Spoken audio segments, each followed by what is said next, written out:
तो दोस्तों यहाँ पे हम एक पावरफुल डीजे एम्पलीफायर बनाए हुए हैं जो 60 वाट का स्पीकर इस पर हम जोड़कर बजा रहे हैं। इसको डायरेक्ट हम बैटरी से भी चला सकते हैं। ये 12 वोल्ट की बैटरी है मेरे पास। इस बैटरी में इस दोनों चिमटा को लगा देंगे तो ये बैटरी से बजेगी और इसको लाइन से भी बजाएंगे। लाइन से भी बहुत आसानी से ये बजेगी। देख सकते हो यहाँ पे ये काम करने लगी। यहाँ पे एक पोटेंशियोमीटर लगा है, इससे साउंड ज्यादा करेंगे तो देख सकते हो इससे साउंड ज्यादा हो रही है।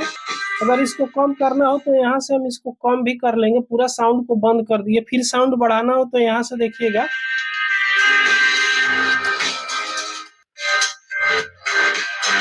तो यहाँ से इससे हम कम ज्यादा साउंड करके बजा सकते हैं। तो दोस्तों इस सब को हम कैसे बनाए हुए हैं, इस वीडियो को आप अंत तक जरूर देखिएगा। एक एक पॉइंट समझाकर बताएंगे। तो चलिए दोस्तों बिना देर करते हुए इस वीडियो को हम शुरू करते हैं। दोस्तों इस प्रकार का ऑडियो एम्पलीफायर बनाने के लिए सबसे पहले इस प्रकार का एक ड्यूअल चैनल वाला ऑडियो सर्किट बोर्ड ले लीजिएगा। ये ऑफलाइन मार्केट में भी मिल रही है और ऑनलाइन भी मिल रही है। ऑनलाइन आप इसे खरीदना चाहते हो तो इसका लिंक हम डिस्क्रिप्शन में डाल देंगे, आप वहां से इसे खरीद सकते हो। इस पे 30 वाट प्लस 30 वाट 2 स्पीकर आप आसानी से बजा सकते हो। इसमें ब्लूटूथ की सुविधा नहीं दिया हुआ है। इसे ऑक्स केबल का कनेक्शन करके ऑक्स केबल से बजा सकते हो, लेकिन हम अलग से इसमें ब्लूटूथ सर्किट लगाएंगे और ये इसमें 8 वोल्ट से लेकर 26 वोल्ट का करंट आप इनपुट कर सकते हो, कोई भी दिक्कत नहीं होगी। तो चलिए सबसे पहले इस पे हम कनेक्शन करना आपको सिखाते हैं कि इसमें कनेक्शन कैसे किया जाता है। तो यहाँ पे आपको कहीं भी लिखा हुआ नहीं मिलेगा कि कौन सा पॉइंट स्पीकर की है, कौन सा पॉइंट ऑक्स केबल की है, कौन सा पॉइंट बैटरी की है। तो देखिएगा सबसे पहले अगर आप इसमें बैटरी का कनेक्शन कीजिएगा तो यहाँ पे देख सकते हो लिखा हुआ है GND, बैटरी की ग्राउंड है, माइनस की पॉइंट है। और यहाँ पे लिखा हुआ है VCC, ये बैटरी का प्लस का है, जहाँ पे 8 वोल्ट से 26 वोल्ट तक इसमें करंट इनपुट। उसके बाद में यहाँ पे देखिएगा L लिखा हुआ है और यहाँ पे R लिखा हुआ, ये ऑडियो इनपुट के लिए यहाँ पे पॉइंट है। उसके बाद में इसके दूसरे साइड यहाँ पे देखिएगा तो आपको 4 पॉइंट देखने को मिलेगा, R माइनस, R प्लस, ये एक स्पीकर का कनेक्शन है। उसके बाद में यहाँ पे देखिएगा L माइनस L प्लस लिखा हुआ है, ये दूसरे स्पीकर का कनेक्शन है। लेफ्ट राइट दोनों स्पीकर का इसमें कनेक्शन है। तो सबसे पहले हम यहाँ पे कनेक्शन करेंगे 2 स्पीकर का। तो यहाँ पे चलिए हम 2 स्पीकर ले लिए। ये एक स्पीकर यहाँ पे देख सकते हो 60 वाट की है, आप यहाँ ध्यान से देखिएगा, लेकिन इस पे आप मैक्सिमम 30 वाट की स्पीकर बजा सकते हो। आप चाहे तो 60 वाट का भी स्पीकर इससे चला सकते हो, कोई भी दिक्कत नहीं होगा, लेकिन साउंड थोड़ा कम रखिएगा तो ये सर्किट बोर्ड जल्दी खराब नहीं होगा, क्योंकि यहाँ पे हीट सिंक लगाई हुई है। और यहाँ पे हम एक और स्पीकर ले लेते हैं। दोनों स्पीकर को इस पे हम कनेक्शन करेंगे। तो एक स्पीकर का कनेक्शन L में करेंगे और दूसरा स्पीकर के कनेक्शन R में करेंगे, यानी लेफ्ट राइट में दोनों स्पीकर का कनेक्शन यहाँ पे सोल्डिंग कर देंगे। तो यहाँ पे देख सकते हो दोनों स्पीकर का हम कनेक्शन कर दिए L और R में, लेफ्ट और राइट में दोनों का कनेक्शन ये हो गया। उसके बाद में यहाँ पे हम करेंगे एक ब्लूटूथ मॉड्यूल का कनेक्शन। तो यहाँ पे देख सकते हो हम ब्लूटूथ USB पैनल लिए है, इसी ब्लूटूथ पैनल का कनेक्शन इसमें करेंगे। तो इसको कनेक्शन करने के लिए इनपुट का कनेक्शन हम करेंगे। तो इनपुट का कनेक्शन करने से पहले हम इसमें एक वॉल्यूम का भी कनेक्शन करेंगे, ताकि इसका साउंड कम ज्यादा उससे हम मैनुअली कर सके। इससे बटन से भी हम साउंड कम ज्यादा करेंगे, लेकिन दबाने में थोड़ा टाइम लगता है। अगर इसमें पोटेंशियोमीटर लगा देंगे तो थोड़ा जल्दी इसका साउंड कम ज्यादा हम कर लेंगे। तो उसके लिए यहाँ पे देखिएगा LR लिखा हुआ है और यहाँ पे 3 पॉइंट बनी हुई है। तो यहाँ पे हम 3 कलर का 3 तार ले लिए और उसके बाद में इस पे तीनों तार को सोल्डिंग करना है। तो यहाँ पे तीनों पॉइंट पे एक एक तार को सोल्डिंग कर लेना है। तो इस तीनों पॉइंट पे यहाँ पे एक एक तार को हमने सोल्डिंग कर दिया। देख सकते हो सोल्डिंग करना कितना आसान है। उसके बाद में इस तीनों तार को एक पोटेंशियोमीटर लेंगे, वैल्यूम जिस पे हम इसका कनेक्शन करेंगे। तो पोटेंशियोमीटर हम यहाँ पे लिए हैं 2 चैनल का, क्योंकि हम 2 स्पीकर का इसमें कनेक्शन करेंगे। तो इसमें जो है ना देखिएगा LR, ये लेफ्ट राइट का एक एक चैनल का है और बीच में है जो ग्राउंड है। तो यहाँ पे 2 चैनल का हम लिए हैं ये पोटेंशियोमीटर। तो देखिएगा इसमें जो ग्राउंड का रहता है ना, इस प्रकार अगर पकड़िएगा तो ये 3 नंबर पिन ग्राउंड का रहता है, 1 नंबर 2 नंबर 3 नंबर। तो ये 3 नंबर पिन का है ना, दोनों तरफ से इस तरह दोनों को एक साथ ज्वाइन कर लीजिएगा और इस पे सोल्डिंग कर लीजिएगा। उसके बाद में इस सर्किट बोर्ड का जो पीला वाला तार यहाँ पे हमने रखे हैं, ये ग्राउंड का है। तो ग्राउंड का कनेक्शन इस पे हम कर लेंगे। यहाँ पे लगाकर इसको सोल्डिंग कर लेना है। इस प्रकार इस पे सोल्डिंग कर लीजिएगा। शायद आपको दिख रहा होगा, नहीं दिख रहा है तो चलिए थोड़ा सा नजदीकी से दिखा दे। तो यहाँ पे देख सकते हो हम यहाँ पे कुछ नजदीकी कर लिए। अब यहाँ पे देखिएगा जो 2 नंबर पिन है ना, ये आउटपुट का है। तो आउटपुट का इसमें इनपुट देंगे तो आउटपुट वाला पर ये दोनों पिन को हम यहाँ पे जोड़ेंगे। एक तार को इसमें जोड़ देंगे और दूसरे तार को दूसरे वाला इसके जस्ट सामने वाला पॉइंट पे जोड़ देंगे। इस प्रकार दोनों पे सोल्डिंग यहाँ पे कर लेंगे। उसके बाद में ये 2 पिन जो बच गए इसमें इनपुट का करंट देंगे। जो ये ब्लूटूथ पैनल से जो ऑडियो आउटपुट होकर जाएगी इस पोटेंशियोमीटर पर इनपुट कराएंगे। तो यहाँ पे इसके लिए हम लेंगे, यहाँ पे देखिएगा इसके साथ में वायर मिलती है। तो इस वायर में देखिएगा तो इस तरह जब इसमें आप लगाइएगा ना यहाँ पे, तो देखिएगा ये रेड कलर का जो तार होती है ना, ये एफएम एंटीना की होती है। और इसमें 3 तार आपको व्हाइट कलर का मिलेगा। जो बीच वाला है ये ग्राउंड कराता है और 2 आरी जो है ना साइड में, ये लेफ्ट राइट ऑडियो आउटपुट के रहता है। अगर इस तरह समझ नहीं आ रहा है तो यहाँ पे सब कुछ लिखा हुआ रहता है, यहाँ से आप इसको देख सकते हो।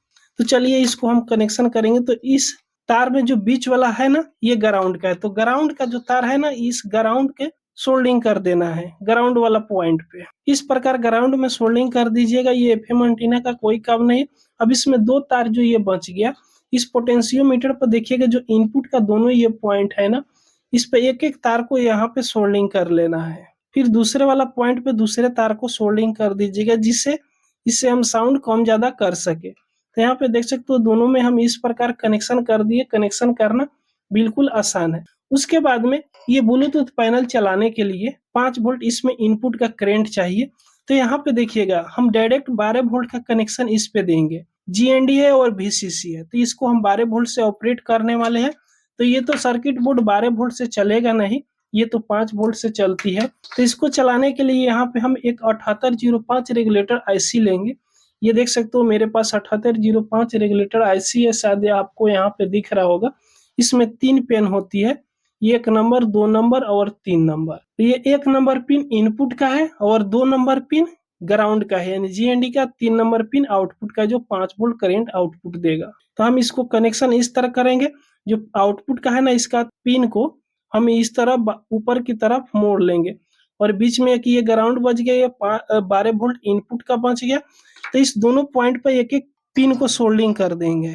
तो इस प्रकार बीच वाला जो पिन है ना, यहाँ जीएनडी पर सोल्डिंग कर देंगे और ये 1 नंबर जो पिन है ना 12 वोल्ट इनपुट के लिए वीसीसी पॉइंट पर इस तरह सोल्डिंग कर लेंगे। तो इस प्रकार और यहाँ से 5 वोल्ट आउटपुट मिलेगा। तो उसके लिए हम इस प्रकार का इसके तार साथ में मिलता है। तो इस हम सर्किट बोर्ड में यानी ब्लूटूथ पैनल में इसको हम यहाँ पे लगा लेंगे। तो इसमें देखिएगा कि 2 व्हाइट तार है। तो इस पे प्लस माइनस नहीं लिखा हुआ, लेकिन गौर से देखिएगा तो इस पे प्लस माइनस लिखी हुई रहती है। अगर नहीं लिखा हुआ है तो यहाँ पे देखिएगा 5 वोल्ट और जीएनडी लिखा हुआ रहता है। तो जो 5 वोल्ट लिखा हुआ रहता है ना, तो उसके सामने वाला जो तार है ना, ये 5 वोल्ट का आएगी। तो इस प्रकार आप 5 वोल्ट का इसको पहचान सकते हो।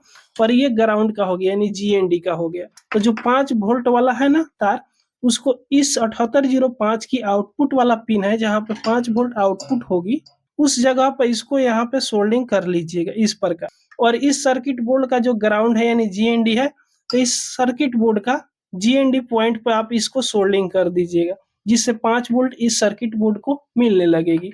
तो इतना कनेक्शन हम आपको करके दिखा दिए, यानी इसका कनेक्शन अब लगभग में जाने से 100% ओके हो गई। अब चलिए इसको हम चेक करके आपको दिखाएंगे, लेकिन इसको कम ज्यादा करने के लिए इसमें एक छोटा सा नॉब लगा देते तो इसको नचाने में आसानी होता। तो यहाँ पे हम एक नॉब ले लिए, तो देख सकते हो इसमें। चलिए हम नॉब को लगा लेते हैं। तो इस प्रकार इसमें नॉब को हमने लगा लिया, जिससे अब कम ज्यादा करने में कोई भी दिक्कत नहीं होगा। लेकिन इसमें 12 वोल्ट सप्लाई इनपुट देने के लिए 2 तार हम जोड़ेंगे। उससे पहले एक हम 5408 इस प्रकार का डायोड जोड़ेंगे। इसका नंबर है IN5408। इसमें प्लस माइनस की 2 लेग होती है, ये प्लस की होती है और ये माइनस की होती है। तो इसमें प्लस दीजिएगा तो यहाँ से प्लस आउटपुट होगा। अगर यहाँ पे प्लस जोड़िएगा तो ये प्लस आउटपुट नहीं करेगा। तो यहाँ पे देखिएगा VCC जहाँ पे लिखा हुआ ना, जिस साइड में सिल्वर पट्टी आपको दिख रहा है, उस सिल्वर पट्टी वाला लेग को यहाँ VCC वाला पॉइंट पे सोल्डिंग करना है। तो चलिए इसको हम इस पर सोल्डिंग कर लेते हैं। तो इस प्रकार आपको सोल्डिंग यहाँ पे कर लेना है। उसके बाद में 2 तार लीजिएगा। तो यहाँ पे हमने 2 तार ले लिए बैटरी का, डायरेक्ट 12 वोल्ट बैटरी से भी चला कर दिखाएंगे और लाइन से भी इसको चला कर दिखाएंगे। तो यहाँ पे जो इसका प्लस वाला तार है ना, इस डायोड की दूसरे वाला पॉइंट पे सोल्डिंग करना है, यानी दूसरे वाला लेग के साथ में यहाँ पे सोल्डिंग कर दीजिएगा। जो प्लस वाला तार है इस प्रकार सोल्डिंग कर दीजिएगा। और जो ब्लैक वाला तार है ना, इस सर्किट बोर्ड जहाँ पे GND लिखा हुआ है, इस GND पॉइंट पे इसको सोल्डिंग इस तरह कर लेना है। तो इस तरह जब इसका सोल्डिंग आप कर लीजिएगा तो इसका कनेक्शन 100% ओके हो गया। अब इसमें आसानी से हम 12 वोल्ट करंट इनपुट देकर ब्लूटूथ से, मेमोरी कार्ड से, ऑक्स केबल से, कुछ से भी बजा सकते हैं। इसका कनेक्शन हमने कैसे किए हैं, चलिए थोड़ा हम जूम इन करके दिखा दे। तो आप इसका कनेक्शन यहाँ पे देख सकते हो। इसका कनेक्शन हमने कैसे किए हुए हैं, बिल्कुल आसान है, बिल्कुल बारीकी से समझा कर हम आपको कनेक्शन करना सिखाए हैं, जो बहुत इसका कनेक्शन आसान है। तो इसमें डायरेक्ट हम 12 वोल्ट का बैटरी जोड़ेंगे ना, तो ये काम करने लगेगी। तो चलिए हम एक 12 वोल्ट का बैटरी लेते हैं। तो यहाँ पे देख सकते हो कि 12 वोल्ट 7 एम्पियर का ये बैटरी है, ये यूपीएस का बैटरी है। इसी बैटरी पर हम इसको यहाँ पे जोड़ेंगे। तो ये ग्राउंड में जोड़ देंगे माइनस का, और ये प्लस का जोड़ देंगे। प्लस वाला में इस बैटरी पर भी लिखा हुआ रहता है। तो जैसे जोड़ेंगे यहाँ पे लाइन आ गई, और इस ब्लूटूथ पैनल में भी देख सकते हो लाइन आ रही। अब उसके बाद में यहाँ से साउंड जैसे बढ़ाएंगे, देख सकते हो यहाँ पे अभी FM मोड में ये चल रही है, इसलिए यहाँ पे आवाज आ रही है।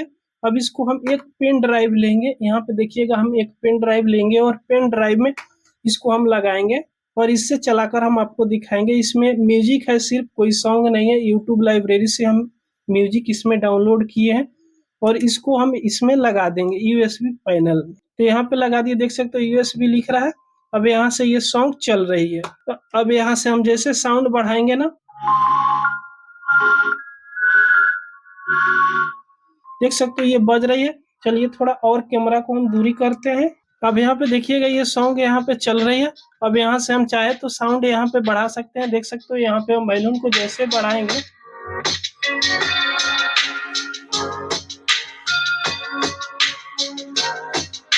अब यहाँ पे पूरा क्लियर आपको दिख रहा होगा। अब कोई अगर सॉन्ग को बदलना हो तो यहाँ से जैसे दबाएंगे,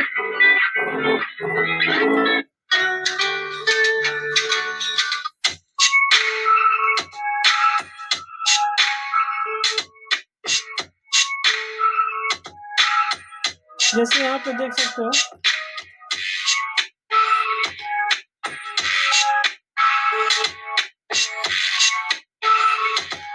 अब चलिए इसको हम डायरेक्ट लाइन से बजा कर दिखाए, लेकिन डायरेक्ट लाइन से ये नहीं चलेगा, उसके लिए आपको एक चार्जर की जरूरी पड़ेगा। तो यहाँ पे हमने एक चार्जर ले लिए हैं, देख सकते हो ये 12 वोल्ट 1.5 एम्पियर की चार्जर है। इसी चार्जर से हम इसको चलाएंगे। तो यहाँ पे हम 220 वोल्ट का बोर्ड ले लिए और इस बोर्ड में इसको हम चार्जर को लगाएंगे। यहाँ पे लाइन चली है।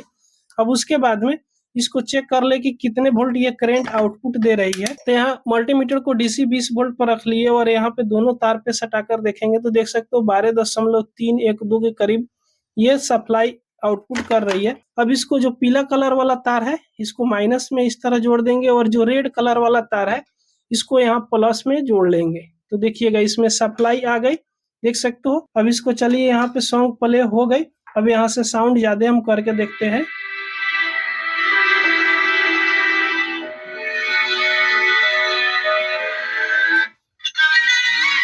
तो देख सकते हो कि लाइन से भी बज रही है, यानी 12 वोल्ट चार्जर से भी ये बज रही है। देख सकते हो ये अच्छा से काम कर रहा है। तो दोस्तों ये वीडियो आपको पसंद आई हो तो एक लाइक जरूर कर दीजिए। अगर हमारे चैनल पर आप पहली बार आए हो तो सब्सक्राइब जरूर कर लीजिएगा।